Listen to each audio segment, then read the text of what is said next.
जादुई कहानियाँ देखने के लिए हमारे चैनल को सब्सक्राइब करें और बेल आइकन जरूर दबाएं। सुंदरवन जंगल जहाँ हर पक्षी के पास अपना अपना मजबूत घर था। किसी ने अपने घर को लकड़ियों से बनाया हुआ था तो किसी ने अपने घर को पत्तों से सजाया हुआ था। किसी का घर मिट्टी से बना हुआ था। सभी पक्षियों के घर सुरक्षित और टिकाऊ लग रहे थे। लेकिन उसी जंगल में एक रानो चिड़िया रहती थी। उसके पास बस सूखी घास और थोड़े से फूस से बना एक छोटा कमजोर सा घर था। मम्मा, हवा चलती है तो हमारा घर तो हिलने लगता है। सबके घर कितने अच्छे हैं मम्मा, और हमारा देखो जरा सी हवा से हिलने लगता है। हाँ मम्मा, हमारा घर तो बस सूखी घास का है। अगर बारिश आ गई तो माँ, हमारा घर टूट जाएगा। हम कहाँ जाएंगे मम्मा? डरो मत मेरे लालो, घर छोटा हो या कमजोर, हम तीनों साथ हैं ना, यही तो हमारी असली ताकत है। इतना कहकर रानो चिड़िया ने अपने दोनों बच्चों को अपने सीने से लगा लिया। लेकिन उसके मन में भी डर था। वो अपने मन ही मन में सोचने लगती है, मेरे बच्चों चिंता मत करो, अगर कोई हमारे घर को नुकसान पहुंचाएगा ना तो मैं उसे बचाने की पूरी कोशिश करूंगी। मैं अपने दिल जान सब लगा दूंगी, पूरी ताकत लगा दूंगी, पर इस घर को और तुम्हें तुम्हारी माँ आज भी नहीं आने देगी। ऐसे ही सुबह सवेरे एक दिन रानो चिड़िया अपने बच्चों के लिए दाना ढूंढने निकली। उसे किसी के कराहने की आवाज सुनाई देती है। मदद, मैं गिर गई हूँ, मेरे पंख हिल नहीं रहे, कोई मदद करो, मेरी कोई मदद करो। एक पेड़ की डाल के नीचे एक छोटी सी तितली गिरी हुई थी। वो कमजोर और परेशान लग रही थी। रानो चिड़िया आवाज की दिशा की ओर दौड़ती है। वो देखती है एक छोटी सी तितली जमीन पे डाल के नीचे पड़ी हुई कांप रही है। अरे नहीं तितली, घबराओ मत, मैं तुम्हारी मदद करूंगी। ये सब कैसे हो गया? रानो चिड़िया अपने छोटे छोटे परों से उस डाल को हटाती है और तितली को एक सुरक्षित जगह पर रखती है। अगर आज तुमने मुझे ना उठाया होता तो मैं यहाँ अकेली ही मर जाती। तुम्हारा शुक्रिया चिड़िया। तितली, तुम चिंता मत करो, मैं तुम्हारा साथ नहीं छोड़ूंगी। जब तक तुम ठीक नहीं हो जाती मैं तुम्हारी मदद करूंगी। और फिर रानो चिड़िया ने अपने पंखों से तितली के परों को साफ किया और उसकी जान बचा ली। रानो, अगर कभी तुम्हें या तुम्हारे बच्चों को खतरा हुआ तो मैं तुम्हारे साथ खड़ी रहूंगी। ऐसे ही रानो चिड़िया और तितली के बीच दोस्ती गहरी हो गई। एक पेड़ पर बैठा हुआ कालू कौवा ये सब कुछ देख रहा था। अरे अरे, देखो तो सही, ये रानो और उसके बच्चे हमेशा ही खुश रहते हैं। मैं इन्हें ऐसे खुश नहीं रहने दूंगा। इनके घास वाले घर को जला दूंगा, फिर देखता हूँ कैसे ये माँ बेटे खुश रहते हैं। और अब ये तितली भी इनका साथ दे रही है, मैं ये बर्दाश्त नहीं कर सकता। कालू कौवा झाड़ियों में छुपकर घर को देखता है, फिर सूखी टहनियाँ इकट्ठी कर एक मशाल जैसा कुछ बनाता है। तैयार है मेरी ये मशाल। आज रात ही इस छोटी चिड़िया का घर जलेगा और पूरा जंगल तमाशा देखेगा। शाम के वक्त रानो चिड़िया अपने बच्चों के लिए दाना लेकर घर वापस लौट रही थी। माँ, आप आ गई? मम्मा, हमें बहुत डर लग रहा था। आपको इतनी देर क्यों हो गई आने में? आप देर से क्यों आई मम्मा? अरे मेरे बच्चों, माँ कहीं अपने बच्चों को छोड़कर जाती है क्या? तितली को बचा रही थी बस। बेचारी तितली परेशानी में थी। मेरी प्यारी मम्मा, आप तो हमेशा सबकी मदद करती हो। हाँ मम्मा, आप हमेशा सबकी मदद करती हो। आप जंगल की सबसे प्यारी मम्मा हो। मेरे बच्चों, इसलिए तो ईश्वर भी हमें अकेला नहीं छोड़ता। जब हम दूसरों की मदद करेंगे तभी ईश्वर हमारी मदद करेगा। ऐसे ही रात हो जाती है। रात के समय जंगल में सन्नाटा छाया हुआ था। रानो चिड़िया के बच्चे घोंसले में सो रहे थे। तभी रानो चिड़िया खिड़की से देखती है कालू कौवा जलती हुई मशाल लेकर उसी के घर की ओर आ रहा था। हे भगवान, ये आग लेकर ये मेरे घर की ओर क्यों आ रहा है? देखो रानो, अब तुम्हारा ये घास का घर एक फूंक में जलकर राख हो जाएगा।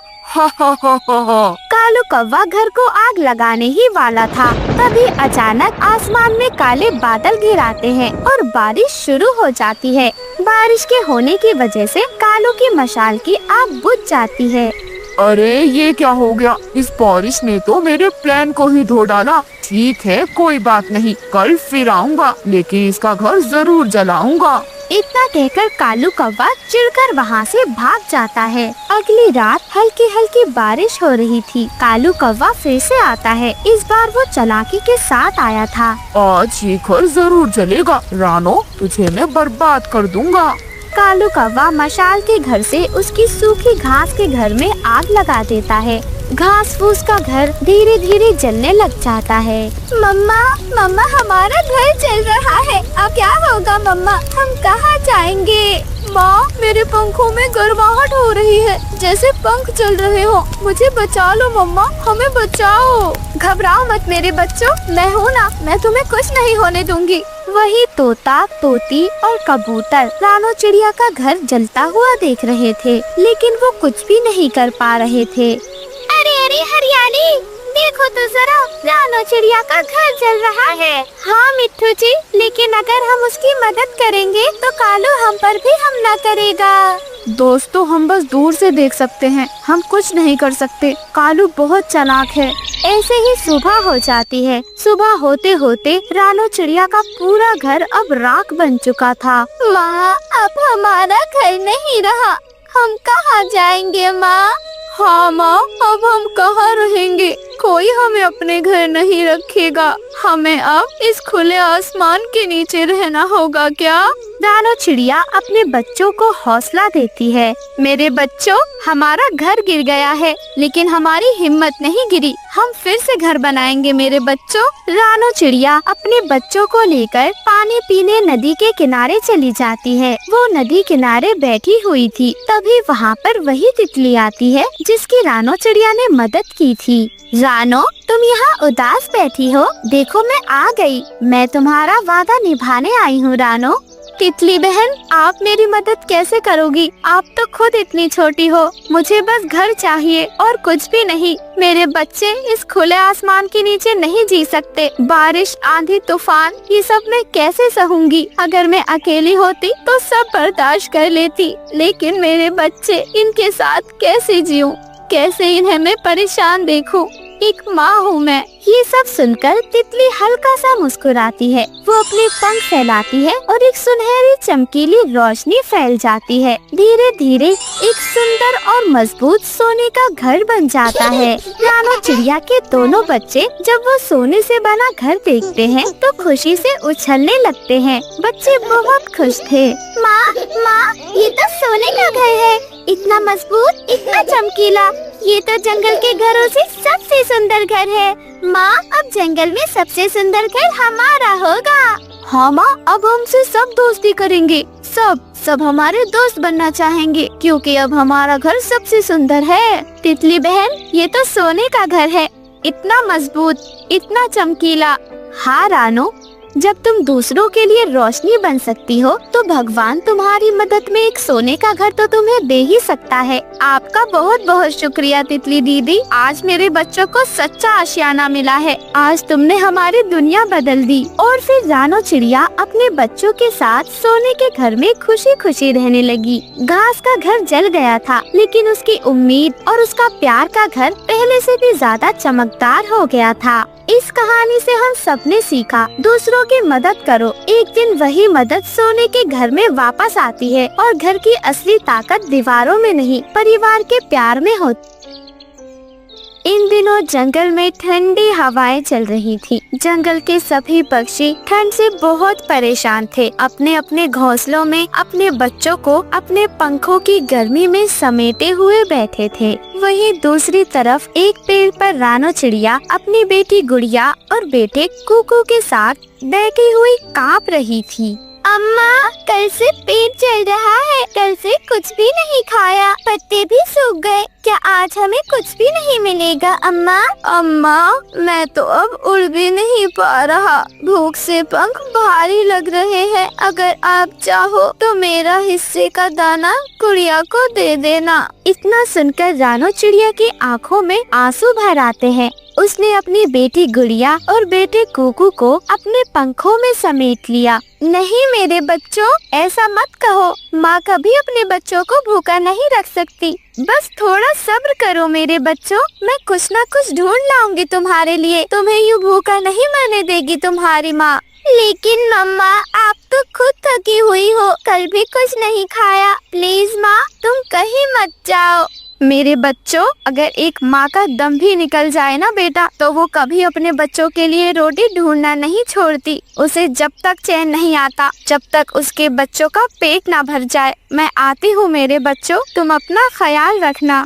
रानो चिड़िया उड़ती उड़ती हर पेड़ पर गई। किसी से उसने दाना मांगने की कोशिश की तो किसी से थोड़ी घास मांगने की कोशिश की, लेकिन हर कोई परेशान था। तभी उसके सामने एक मोटा पपीता था जो ठंड में अपने फलों से लदा हुआ था। मोटे मोटे पपीतों में लिपटा हुआ वो आराम कर रहा था। रानो चिड़िया धीरे धीरे उड़ते हुए मोटे पपीते के पास जाती है। उसकी आवाज कांप रही थी, लेकिन उसके दिल में एक उम्मीद भरी हुई थी। भाई पपीते, मैं रानो चिड़िया हूँ। ठंड और भूख ने हमें तोड़ दिया है। मेरे 2 बच्चे भूख से तड़प रहे हैं। क्या तुम अपने पेड़ से कुछ फल हमें दे सकते हो? बस 2-3 टुकड़े ही मांग रही हूँ, मुझे ज्यादा कुछ नहीं चाहिए। अरे रानो चिड़िया हो या कोई कौवा, मेरा फल किसी के खाने वाने के लिए नहीं है। मैंने इन्हें अपनी मेहनत से उगाया है। ये ठंडी हवाओं में भी मेरे ऊपर लगे हैं, क्योंकि मैं मजबूत हूँ। तू और तेरे बच्चों को बस रोना ही आता है। तुम तो रोने में माहिर हो। जाओ जाकर कहीं और उड़ो। इतना कहकर मोटा पपीता अपनी आंखें बंद कर लेता है और फिर से सोने लग जाता है। लेकिन रानो चिड़िया की आंखें भर आती हैं, उसकी आवाज कांपने लगती है। पपीते भाई, बच्चों की भूख का मजाक मत उड़ाओ। माँ बनो तो समझो आप कि एक माँ के लिए अपने बच्चों की आंखों में आंसू देखना ये कितना बड़ा दर्द है। अरे माँ बनना कोई बहुत बड़ी बात नहीं है रानो। मजबूत बनो, तभी जी पाओगी। मेरा फल किसी के लिए नहीं है। अब जाओ यहाँ से। रानो चिड़िया थक हार कर चुप हो जाती है। उसके पंख गीले थे और आंखें लाल थीं, लेकिन दिल में अभी भी उम्मीद भरी हुई थी। वो बिना कुछ कहे वहाँ से उड़ जाती है। रानो चिड़िया अब अपने घोंसले की ओर उड़ रही थी। उड़ते उड़ते जब वो अपने घोंसले के पास पहुँचती है, वो देखती है घोंसले में उसके बच्चे एक दूसरे से सिमटे हुए बैठे हैं। माँ, आप आ गई? क्या कुछ खाने को मिला? किसी ने कुछ दिया क्या आपको? मम्मा, क्या मोटे पपीते ने कुछ दिया आपको? उसने फल दिए? क्या अब हम भूखे नहीं रहेंगे माँ? रानो चिड़िया नहीं चाहती थी कि उसके बच्चों का दिल टूटे, इसलिए वो अपने बच्चों से झूठी मुस्कान के साथ झूठ बोल देती है। हाँ बेटा, उसने कहा है कल जब धूप निकलेगी तब हमें बुलाएगा। आज बस थोड़ा सब्र कर लो मेरे बच्चों। माँ, आप झूठ बोल रही हो ना? तुम्हारी आंखों में भूख है, हमें पता है। आप निराश लौटी हो, हमें कोई खाना नहीं देगा माँ। रानो चिड़िया ने फौरन अपने बच्चों को अपने पंखों में समेट लिया। नहीं नहीं मेरे बच्चों, जब एक माँ झूठ बोलती है ना मेरे बच्चे, तो सिर्फ इसलिए ताकि उसके बच्चों का मन ना टूट जाए। धीरे धीरे रात गहरी हो जाती है। रानो अपने दोनों बच्चों को अपने सीने से लगाए खुद ठंड की हवा में कांप रही थी, लेकिन अपने पंखों के बीच उसने अपने बच्चों को गर्म रखा हुआ था। सुबह धूप निकल जाती है। जंगल अब धूप से चमक रहा था। मोटे पपीते के पेड़ के पत्ते साफ साफ खूबसूरती से चमक रहे थे, लेकिन मोटे पपीते के दिल में एक अजीब सा भारीपन महसूस हो रहा था। वो सोचने लगता है, रानो चिड़िया की आंखों में वो दर्द, वो बच्चों की तड़प, शायद मैंने गलत किया है उसके साथ। तभी मोटे पपीते की नजर रानो चिड़िया पर पड़ती है, जो शायद अपने बच्चों के लिए दाने की तलाश कर रही थी। मोटा पपीता अपने 1-2 फलों को नीचे गिरा देता है। रानो उसे देख लेती है कि मोटे पेड़ के पपीते के फल नीचे गिरे हुए हैं। रानो चिड़िया फौरन कूदती हुई उसके पास दौड़ती है। रानो चिड़िया ने फल उठाया और अपने बच्चों के पास खुशी खुशी वापस आई। वहीं दूसरी तरफ मोटे पपीते ने आसमान की ओर देखकर कहा, हे भगवान, मैं समझ गया हूँ। कभी कभी सबसे बड़ा सुख देने में होता है, बचाने में नहीं। मोटे पपीते की आंखों से आंसू झलक आए और उसने ये फैसला किया कि अब वो जंगल के सभी पक्षियों की मदद करेगा। वहीं दूसरी तरफ रानो चिड़िया ने अपने बच्चों को प्यार से वो पपीता खिलाया। बच्चे अब भूखे नहीं थे, उनके अंदर फुर्ती थी। बच्चे बाहर पेड़ की डाल पर खेलने लगते हैं, उनके अंदर शक्ति आ गई थी। धूप चमक रही थी, जंगल खुशहाल था। जंगल के बाकी पक्षी भी मोटे पपीते के पास जाते हैं। मोटा पपीता जंगल के सभी पक्षियों की मदद करता है। कालू कौवा और गौरी कौवी उड़ते हुए रानो चिड़िया के पास आते हैं और उसका धन्यवाद करते हैं। रानो बहन, मोटे पपीते ने हमें सब बताया। तुमने उसे एहसास करा दिया है कि एक माँ की ममता से बढ़कर कुछ नहीं होता। रखने से कुछ नहीं होता, लेकिन बांटने से दुख भी बट जाते हैं और खुशियाँ मिलती हैं। हाँ रानो, आज तुम्हारी वजह से ही जंगल का हर पक्षी भूख मिटा पा रहा है। तुम्हारा बहुत बहुत शुक्रिया रानो। कालू भाई, इसमें मेरा शुक्रिया अदा करने की कोई जरूरत नहीं है। ये सब तो मोटे पपीते की कृपा है जो उसने हमारी मदद की। एक शाम जंगल में तेज हवाएं चलती हैं, जिससे पक्षियों के घोंसले टूटकर नीचे गिर जाते हैं। जंगल के सभी पक्षी बहुत परेशान थे। तभी मोटा पपीता सबको आवाज लगाता है, जंगल के पक्षियों, यहाँ आओ, मेरी तरफ आओ, मैं तुम्हें घर बना कर दूंगा। और फिर जंगल के सभी पक्षी उड़ते हुए मोटे पपीते के पास जाते हैं। मोटा पपीता उन सबको सुंदर सुंदर घर बना कर देता है। जंगल के सभी पक्षी अब उन घरों में हंसी खुशी रहने लगते हैं। पपीते भैया, आपको देखकर दिल अंदर से खुश हुआ है। देखना, भगवान आपकी हर इच्छा पूरी करेगा। आपने मुझे ही नहीं बल्कि जंगल के सभी पक्षियों को एक नई जिंदगी दी है। आपने हमारी भूख ही नहीं मिटाई बल्कि हमें रहने के लिए आसरा भी दिया। आपका बहुत बहुत धन्यवाद। रानो, आज तुम्हारी वजह से मैं बदल पाया। आज मैं वो पहले वाला मोटा पपीता नहीं हूँ जो सिर्फ अपनी ही अकड़ में रहता था। आज मैं वो हूँ जो जंगल के सभी पक्षियों का दोस्त बनकर रहना चाहता हूँ। इस कहानी ने हमें सिखाया, जो दिल दूसरों की भूख और दर्द को समझे वही सच्चा अमीर होता है। कभी भी किसी की मजबूरी का मजाक मत उड़ाओ, क्योंकि आज जो भूखा है कल वही तुम्हें छांव भी दे सकता। सर्दियों की सुबह थी। पूरा जंगल सफेद चादर से ढका हुआ था। पेड़ों की डालियां सिर्फ बर्फ से चमक रही थी और हवा में ठुठरन थी। रानो चिड़िया अपने छोटे से घोंसले में अपने बच्चों गुड़िया और कुकू को अपने पंखों में समेटे हुए बैठी थी। हाय राम, आज तो इतनी ठंडक है कि पंख भी चम रहे हैं मेरे, लेकिन बच्चों को दाना तो चाहिए ही है। कुछ ना कुछ ढूंढना ही पड़ेगा मुझे। मम्मा, आज मत जाओ ना, बाहर देखो बहुत ठंड है। कितनी हवा चल रही है बाहर। मेरे बच्चों, मैं बस थोड़ी देर में ही लौट आऊंगी। तुम्हारे लिए गर्म दाने लाऊंगी मैं। बस तुम मेरे लौटने तक घोंसले में ही रहना। रानो चिड़िया हिम्मत करती है और अपने घोंसले से बाहर निकल जाती है। वो आसमान में उड़ान भरती है और धीरे धीरे जैसे ठंडी हवा में कोई उसकी उम्मीद उड़ रही हो, ऐसे उड़ती जाती है। उड़ते उड़ते रानो चिड़िया कालू कौवे के घोंसले के पास पहुंच जाती है। कालू कौवा अपने पंखों से आग जलाने की नाकाम कोशिश कर रहा था। अरे कालू भैया, अभी भी आग नहीं जल पाई क्या? अरे मत पूछो बहन, लकड़ी सब गीली है और गौरी ने तो कह दिया है जब तक आग नहीं जलती वो घर से बाहर नहीं आएगी। तभी गौरी कौवी घोंसले के अंदर से कालू कौवे से कहती है, और सुनो कालू, अगर रोटी नहीं मिली तो आज तुम बाहर ही सोओगे। तो फिर चलो कालू भैया, आग बाद में जलाना, पहले खाने का इंतजाम करते हैं। अरे हाँ, आज तो रानो बहन आई है, मतलब खाना पक्का मिलेगा। और फिर कालू कौवा और रानो चिड़िया दोनों साथ साथ उड़ते हैं। नीचे पूरा जंगल बर्फ की सफेद चादर में लिपटा हुआ था। पेड़ों पर फल नहीं, झाड़ियों पर कीड़े नहीं, बस एक खामोशी सी थी। कालू कौवा और गौरी कौवी एक पेड़ की डाल पर बैठ जाते हैं। हाय रानो, अब ये ठंड तो हमें जिंदा ही खा जाएगी लगता है। हर जगह बस बर्फ ही बर्फ है। नाराज मत हो कालू भैया, हर मौसम अपने साथ कुछ न कुछ खजाना छुपा कर लाता है, बस ढूंढने वाले की नजर चाहिए। लेकिन अभी तो मुझे सिर्फ छींक नजर आ रही है। छी। रानो चिड़िया और कालू कौवा दोनों फिर से उड़ान भरते हैं। वो एक पुराने सेब के पेड़ के पास उतरते हैं। कुछ जमे हुए सेब बर्फ के नीचे दबे हुए थे। अरे कालू भैया देखो, ये सेब तो अभी भी बिल्कुल ठीक है। अरे वाह रानो, आज तो तुमने जान बचा ली, वरना वो गोरी घुसने नहीं देती घर में मुझे। रानो चिड़िया और कालू कौवा दोनों भूखे थे। वो दोनों सेब खाते हैं और फिर धीरे धीरे उड़ने लगते हैं। रानो चिड़िया को दूर बर्फ में एक चमकती हुई चीज नजर आती है।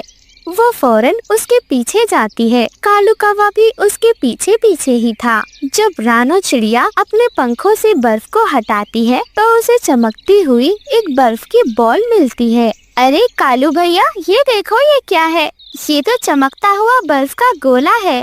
अरे वाह रानो, लगता है ये कोई जादुई चीज है। शायद इसे फूंक मारो तो रोटियां खुद उगाएंगी। फल, सोना, चांदी, सब मिल सकता है शायद हमें इससे। अरे ऐसा मत सोचो कालू, जादू हमेशा सुरक्षित नहीं होता।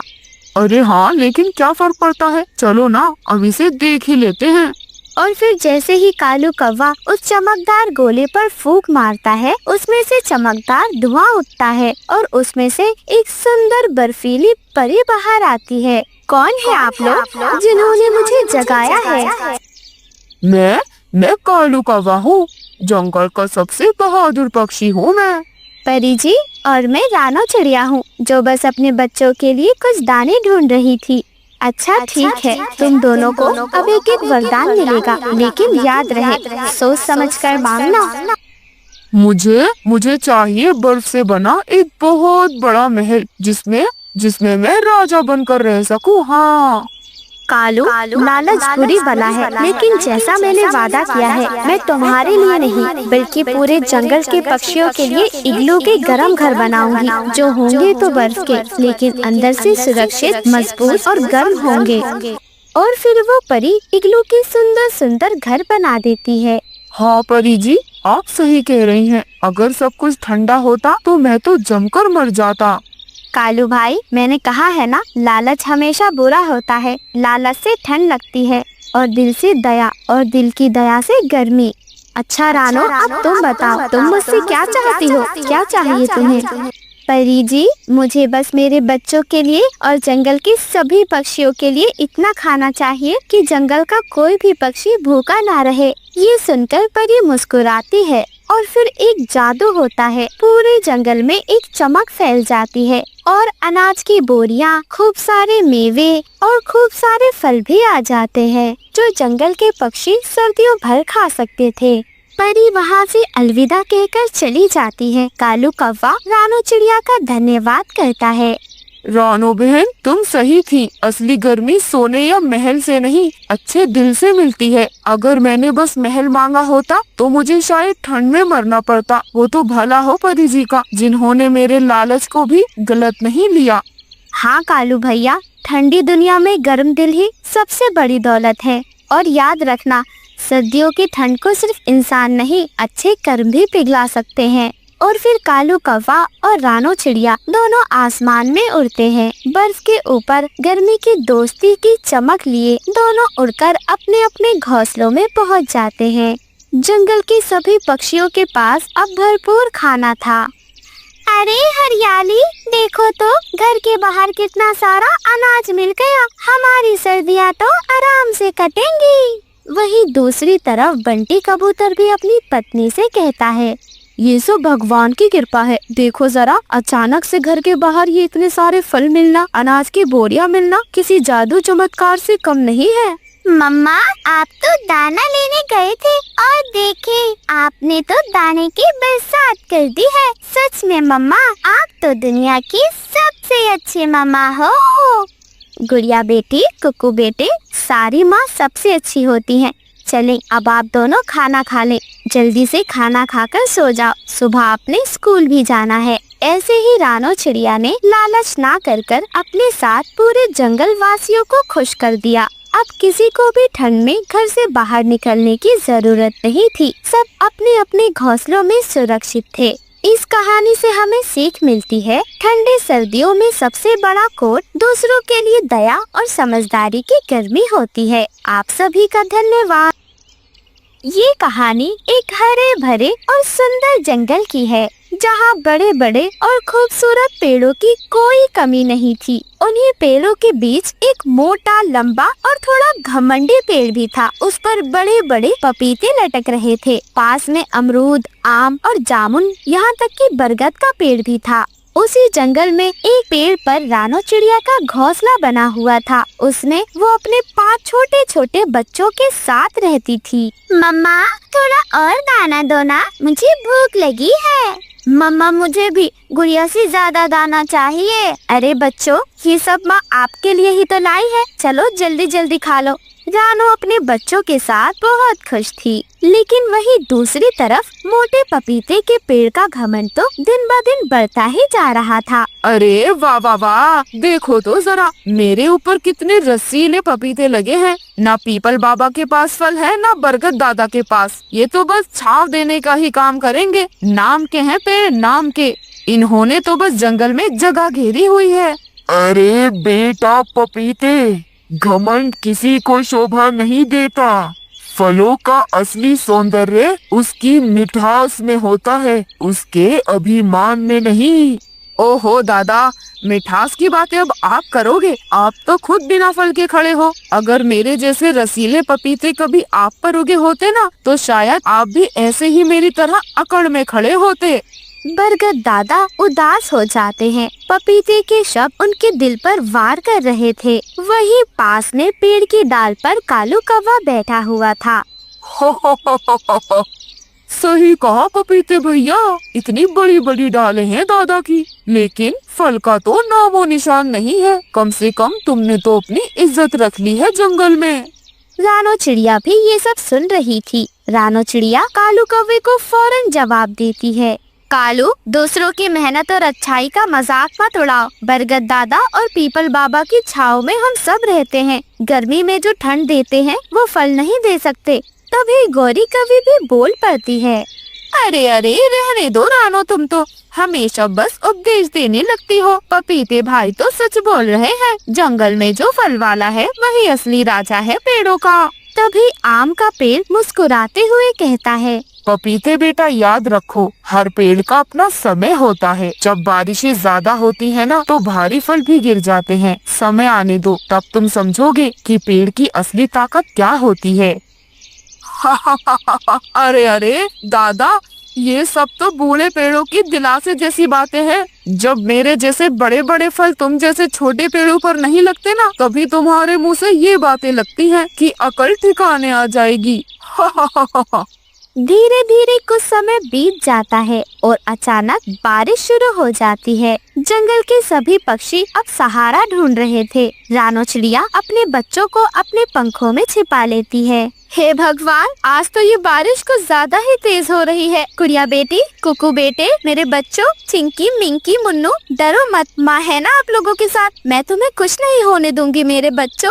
वहीं एक डाल से हरियाली तोती रानो चिड़िया से कहती है। रानो बहन, मेरे पास दाने नहीं बचे, कहीं से कुछ खाना मिल जाए तो बच्चों को खिला दूं। बच्चे भूखे हैं मेरे, रो रहे हैं भूख से। लूसी कबूतरी भी पेड़ की डाल पर ही बैठी हुई थी। हाँ बहन, बारिश में उड़ना मुश्किल हो रहा है। अगर कहीं कोई फल मिल जाए तो सबका पेट भर जाए। लूसी, हरियाली, वो देखो पपीते के पेड़ पर कितने बड़े बड़े पपीते लटके हैं। चलो ना, हम सब मिलकर एक एक पपीता मांगते हैं, जिससे हम सबका पेट भर जाएगा। एक एक पपीता हमारे पूरे परिवार के लिए पर्याप्त होगा। और फिर वो सब मिलकर उड़ते हुए पपीते के पास जाते हैं।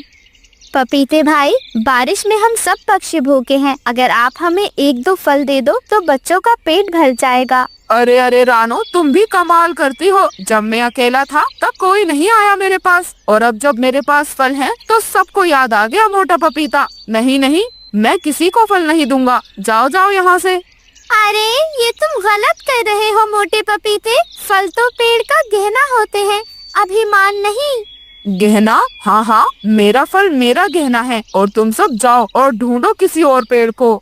जंगल के सभी पक्षी निराश होकर वहाँ से चले जाते हैं। रानो चिड़िया की आंखों में तो आंसू भरे हुए थे। ये सारा माजरा एक पेड़ पर बैठी हुई चील देख रही थी। जरा देखो तो जंगल के फलदार पेड़ों पर अब झगड़े भी होने लगे। सुनो पपीते, मैं तुम्हारे सारे फल ले जाती हूँ क्योंकि तुम इनके काबिल ही नहीं हो। और फिर चील उड़ते हुए मोटे पपीते के पास आती है और अपने नुकीले पंजों से उस मोटे पपीते के सारे फल तोड़ देती है। लेकिन पेड़ पर इतने ज्यादा फल थे जिससे पेड़ काफी भारी हो गया था और वो पेड़ एक और झुकने लग जाता है। अरे अरे रानो, जंगल के पक्षियों, किसी को बुलाओ, मुझे बचाओ, मैं गिर रहा हूँ। पपीते भाई, जब तुमने हम सब का दिल दुखाया था तब तुम्हें हमारी याद क्यों नहीं आई? अब तुम अपने फलों का बोझ खुद ही उठाओ। ये तो होना ही था पपीते भैया, घमंड हमेशा नीचे गिरता है। तभी जंगल में तेज हवा चलने लगती है। चील एक दो पपीते लेकर अपने घोंसले की ओर उड़ जाती है और हवा इतनी तेज हो जाती है कि मोटे पपीते का पेड़ नीचे गिर जाता है। सुबह हो जाती है। सुबह बारिश रुक चुकी थी। जंगल में सूरज निकल चुका था। रानो चिड़िया, लूसी कबूतरी, मिठू तोता, कालू कौवा और गोरी कौवी, जंगल के सारे पक्षी एक साथ इकट्ठा होते हैं। सब मोटे पपीते के पेड़ के पास जमा हो गए थे। बंटी कबूतर मोटे पपीते से कहता है, देखो, घमंड का यही अंजाम होता है। जो दूसरों को नीचा दिखाता है वो खुद जमीन पर आ गिरता है। हाँ हाँ, सही कहा बंटी भाई। देखो ना, इस मोटे पपीते के फलों का बोझ इसे ही तोड़ गया जिस पर इसे सबसे ज्यादा अभिमान था। मोटे पपीते में अब कुछ नहीं बचा था। वो एक तरफ चुपचाप पड़ा था। अब ना उसके फल उसके काम के थे, ना उसकी जड़ें, ना उसके तने। किसी ने उसका साथ नहीं दिया। जंगल के सभी पक्षी उसके फल लेकर अपने अपने घोंसलों की ओर आ गए। माँ, हमें भोजन मिल गया। अब हम पेट भरकर खाएंगे और चैन की नींद सोएंगे। हाँ माँ, हमें नींद नहीं आ रही थी। मेरे बच्चों, याद रखना, एक पेड़ की महानता उसके फलों से नहीं बल्कि उसके स्वभाव से होती है। जो बांटता है वही सच्चा बड़ा होता है। कालू, बस 2 ही फल लाए। मैंने कहा था थोड़े ज्यादा उठा लो। कितने मोटे पंख हैं तुम्हारे, लेकिन जान जरा भी नहीं है। गोरी, लड़ो ना मुझसे, तुम हमेशा यही करती हो। अरे मम्मी पापा, मुझे भूख लग रही है। अगर तुम्हें अपनी लड़ाई से फुर्सत मिल जाए तो थोड़ा भोजन दे दो। जंगल के सभी पक्षियों के पेट भर चुके थे और जंगल में शांति थी। इस कहानी से हमें सीखना चाहिए कि घमंड इंसान को ही नहीं, उसके अच्छे कर्मों को भी तोड़ देता है। जो दूसरों की मदद करता है वही असली बड़ा होता है। एक गांव में नैना नाम की लड़की रहा करती थी। वो बहुत ज्यादा गरीब थी और वो अपनी माँ के साथ ही रहती थी। जब वो 10 साल की थी तभी उसके पिता उसे छोड़कर स्वर्ग चले गए थे। तब से वो अपनी माँ के साथ ही रहती थी। उसकी माँ सिलाई का काम करती थी। उनका एक छोटा सा घर था। नैना के पिताजी ये घर उसकी माँ के नाम करके गए थे। नैना के रिश्तेदारों की नजर उनके घर पर थी। वो हमेशा उनके घर पर नजर रखते थे ताकि उनको अपने कब्जे में कर सके। नैना के चाचा चाची बहुत ही ज्यादा लालची थे। वो हर वक्त नैना की माँ से चिपके रहते थे ताकि वो घर को हथिया सके। एक दिन नैना के चाचा धोखे से उसकी माँ के सिग्नेचर प्रॉपर्टी के कागज पे ले लेते हैं। इस बात का पता ना नैना को चलता है ना नैना की माँ को।